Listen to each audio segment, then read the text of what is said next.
Ādažu novadā kopumā dzīvo 9905 iedzīvotāji. 67% no tiem ir darba nespējas vecumā.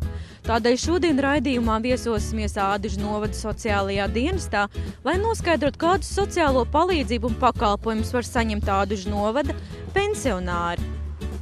Ādažu pašvaldībā ir pieejami visi pabalsti, bet naudu saņem tikai tie, kam pensija ir mazāka nekā 162 lati. Kopumā sociālais dienests palīdz 1300 maznodrošinātajiem un mazturīgajiem iedzīvotājiem. Pats lielākais pabalsts ir malkas pabalsts. Trūcīgie var saņemt 200 latus gadā, mazturīgie pensionāri var saņemt 150 latus gadā. Tāpatās mums ir pabalsts medicīnas pakalpojumiem, ne vairāk kā 100 latus gadā, bet 50% no apmaksātajiem rēķiniem. Zobu protezēšanai 50%, ne vairāk kā 100 lati gadā. Tas pats ir arī zālēm, var saņemt šīs atlaides. Dokumentu noformēšanai ir vienreizējs pabalsts 40 latus iespējams. Dažādās krīzes situācijās ir iespējams pabalsts. Negribētos piesaukt lielāku nelēmu, bet tad mēs varam palīdzēt ar līdz 500 latiem. Ir iespējams saņemt pabalstu aprūpei mājās, kas mūsu pagastā ir gana liels, ir 70 lati aprūpei, 150 lati personas kopšanai. Bet to speciāli nosaka vai deāks, vai arī ģimenes ārsts. Reizi mēnesī trūcīgie un mazturīgie pensionāri var saņemt Eiropas pārtikas atbalsta pakas, kas mums ir uzkrātas nepieciešamā daudzumā, un mēs varam nodrošināt visus, kam tas ir nepieciešams. Kā arī pirms Ziemassvētkiem mēs aicinājām mūsu uzņēmējus, kā arī Ādažu novada doma, iesaistījās ar saviem līdzekļiem lielajā Ziemassvētku labdarības akcijā, kur ar pārtikas pakām mēs iepriecinājām 200 vientuļos pensionārus un invalīdus. Un kādi pakalpojumi tieši pieejami šiem veciem cilvēkiem, veciem vientuļajiem un senioriem Ādažu novadā? Ādažu novadā šo pakalpojumu nav ļoti daudz, bet mēs lepojamies ar savu atbalsta centru, kurā mēs arī šobrīd atrodamies, kurā pensionāri var atnākt, tikties, palasīt presi, ko nevienmēr šajos laikos var abonēt mājās. Mēs abonējam 12 preses izdevumus. Vispieprasītākais mūsu pakalpojums ir veļas mazgāšana un duša. Tas notiek tā, ka cilvēki pierakstās rindā uz pierakstu, viņiem ir vesela stunda, viņi atnāk, ieliek veļas mašīnā savas drēbītes un to laiku izmanto, lai nomazgātos dušā. Šis pakalpojums tiešām ir ļoti pieprasīts, un mēs dienā uzņemam apmēram 8 cilvēkus. Katru stundu ir savs klients. Pēc tam viņš šeit atbalsta centrā padara tēju, atpūšās, izžāvē matus un dodās mājās. Kā arī šo atbalsta centru bieži izmanto cilvēki, kad gaida pie daktariem. Atbraucot no tālākiem ciemiem, viņi vienkārši šeit uzkavējās, palasta presi, padara tēju, uzzina, kas jauns šeit centrā, kas attiecās uz pensionāriem, un sagaida savu stundu, kad viņiem jādodās uz poliklīniku. Ja? Pašvaldība rūpējas arī par pensionāru sabiedrisko dzīvi. Ar sociālā dienesta atbalstu tika izveidota pensionāru biedrība Optimists. Un jau 10 gadus Ādažos darbojas dažādi pulciņi, līnīdejas, vingrošana, var spēlēt nausu vai kārtis vai dziedāt. Visnotaļ Ādažu novada labais gariņš ir Birutas kundze, kas ir spējusi apvienot un piesaistīt senioru vecuma grupas cilvēkus vienotā kopā, rīkojot dažādus pasākumus un koncertus. Tad jautāsim Birutas kundzei, kā viņa rada sevi aicinājumu veltīt sevi Ādažu novada iedzīvotājiem. Man jau kaut kā tas ir laikam no bērnības dot tāda vēlme cilvēkiem palīdzēt, cilvēkos radīt prieku. Un, ja es jūtu, kad es to varu darīt un varu tam veicināt šo prieka radīšanu, ja, tad arī es tā daru. Varu vienreiz izdodas labāk, kādreiz sliktāk, bet principā es cenšos, lai būtu visiem labi. Šodien mums ir iespēja viesoties Ādažu novada deju grupas, senioru līniju deju grupas Optimists mēģinājumā, un šeit pozitīvā enerģija plūsmo. Un jautāsim šīs grupas vadītājai, kā tapa šī līnija grupa un kā šeit šīs kundzītes pavada savu ikdienu. Nu, sākām mēs vispirms ar veselības vingrošanu. Vingrojam, likās pamaz. Un ieteica, ka jādejoja līnijdejas. Un sākām līnijdejas dejot. Un dejojām jau 10. gadu. Un jūs paši redziet.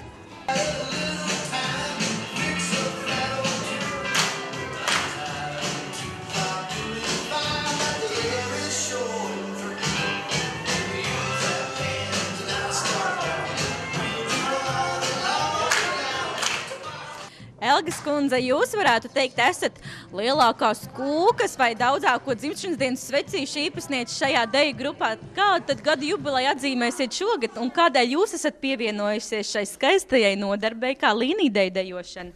Šogad es atzīmēšu 83 gadus. Kā es esmu pievienojusies, es sāku pašā sākumā. Līnijdejas mēs sākam ar vingrošanu, un tad mums piedāvāja, ka mēs varbūt varam dejot līnijdejas. Tādā veidā jau šis ir 10.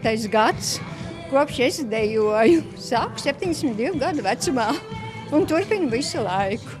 Jūs esat radījusi dzejoli, kas ir veltīts jums visām, jūsu garam un jūsu būtībai. Varbūt varētu jūs mūsu skatītājiem to deklamēt. Lai ar gados ne tik jaunas, dāmas mēs pavisam spraunas, un ja varam sevi nest, varam arī danci vest. Visiem zināms, tas nav mīts, liels ir vīru deficīts, bet vai tādēļ skumjas sējas, varam dejot līnijdejas.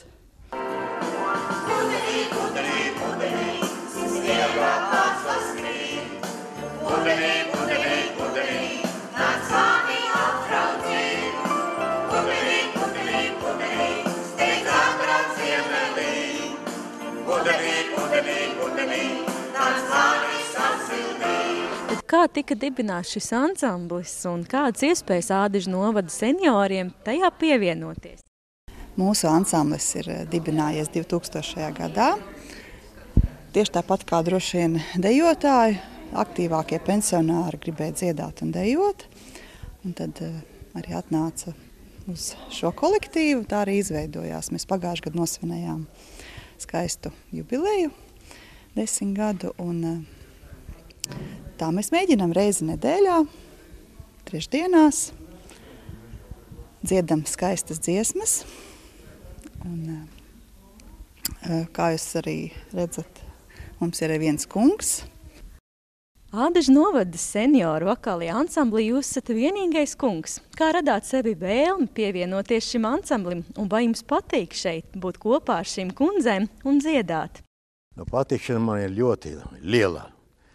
Es tā savai vadītājai paprasījos, vai es varu jūs piedalīties jūsu kompānijā. Viņa saka, kā tā, es tādu vīrieti nepaņems pretī. Tad tā ir aizgāja.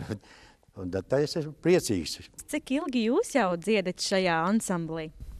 Es dziedu 4 gadus, un man gribās būt cilvēkos. Tas ir tas. Un galvenais dziedāt.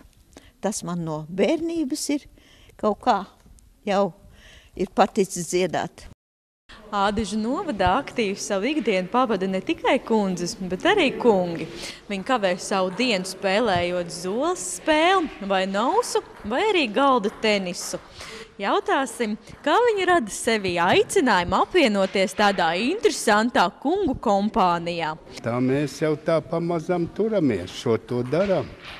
Daudz, kas bija labs, ka pagasts bija bagāts, tagad ir nabaks, neko daudz palīdzēt mums nevar.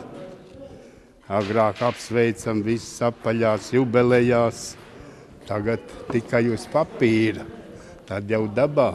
Parasti ierasts ir, ka aktīvākas ir kundzes, bet skatoties šodien uz jums, varam secināt, ka kungi nemaz neatpaliek.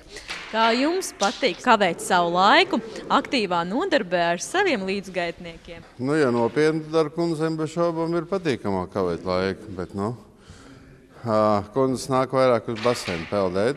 Šeit pagaidām vēl nenāk, bet arī ar kungiem ir interesanti. Un vispār liels prieks un pateicība mūsu pensionāru padomes priekšsēdētājai un viņas kungam, kas mums sagādā šo te iespēju, ka mēs varam basēnā papeldēt, šeit palēkāt, tomēr pa lielam visi darbi ir izdarīti, kas nu bija jādara, nu tad tagad varam arī tā papriecāties. Vai jūs esat arī dzīvē kādi savā starpā labi draugi? Un kas ir tas lielākais gandarījums uzspēlēt kādu spēles partiju, vai tomēr arī vienlīdz pakavēties sirsnīgās sarunās par atmiņām, par to, kas padarīts vai nepadarīts jaunībā? Nu, te ir tas un tas. Un uzspēlējam un papļāpājam,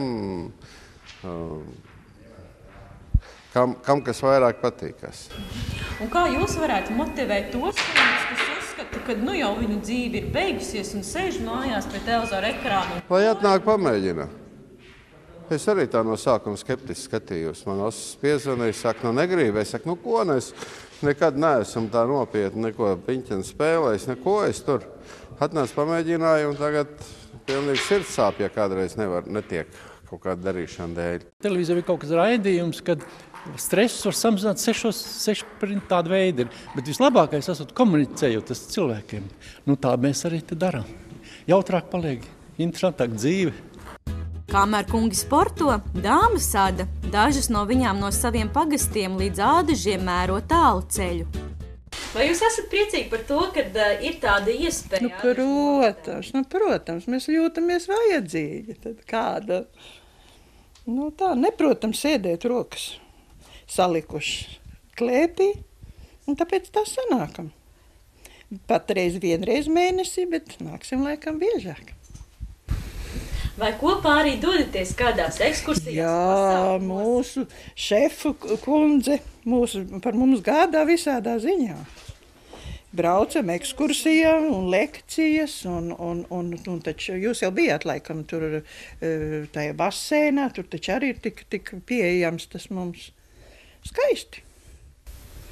Un kā jūs varētu motivēt citas Ādažu novada kundzītes, kuras vēl svārstās vai iesaistīties šādās aktivitātēs vai nē? Bezdrāts telefons jau arī strādā, un katrs jau atrod sev nodarbi. Jā, kas grib, tas atrod, jā. Meitenes ir ļoti laipnas, saimnieces šeit sociālā. Mūs vienmēr laipni uzņem.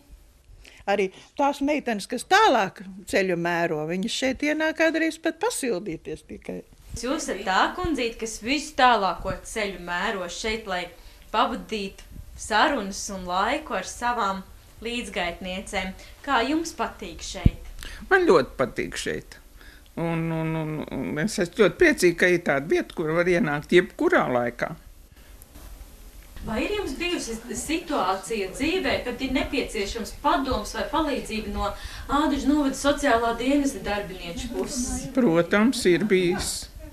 Man bija laiks, ka man vīrs slimoja un ka man bija ļoti grūti. Vienmēr palīdzēja. Es jau te arī mūsu birutei saku, ka vajadzētu aicināt vairāk kopā, lai mēs taču viens otram varam kaut ko pamācīt. Nav obligāti skolotājs vajadzīgi, mēs katrs kaut ko protam, bet grūti viņus iekustināt. Tagad jau ir tā, ka neviens pat dārzeņu negrib strādāt, tā arī ir. Ādažu novadā tiem iedzīvotājiem, kuri vairs nevar sev aprūpēt pienācīgi mājās, ir iespēja dzīvot īres tipa dzīvokļos, veicot ikmēneša maksājumus, saņemot 3-reizēju ēdināšanu dienā un arī dzīvesvietas uzkopšanu. Kā jūs radāt nepieciešamību nākt uz šādu īres tipa dzīvokli? Vienmēr sakot, es dzīvoju Smiltenē, man vīrs nomira. Ko tad es tur... lielu māju priekš kam paturēšu. Man nav vajadzība. Tā es izdomāju. Un dabūju caur 1188. Piezvanīju joku pēc. Un man pateica šito telefonu, es piezvanīju, viņi teica, jā. Un vai jūs jūtaties šeit apmierināti? Un vai par jums šeit gādā un rūpēs, vai vismaz interesēs par to, kas jums ir nepieciešams un vajadzīgs? Pilnīgi viss. Es jums saku, man liekas, ka varbūt mājas apstākļos vienam vecam cilvēkam nav tāda dzīvošana, kā mums ir šeit. Drēbes tev nav jāmazgā. Saliec maisiņa, noliec aiz durīm. Tas tiek viss izpresēts, izmazgāts, atgludināts, tiek atdot atpakaļ. Paēdis 3 reizes dienā jūs esat. Ko vēl? un neslikti.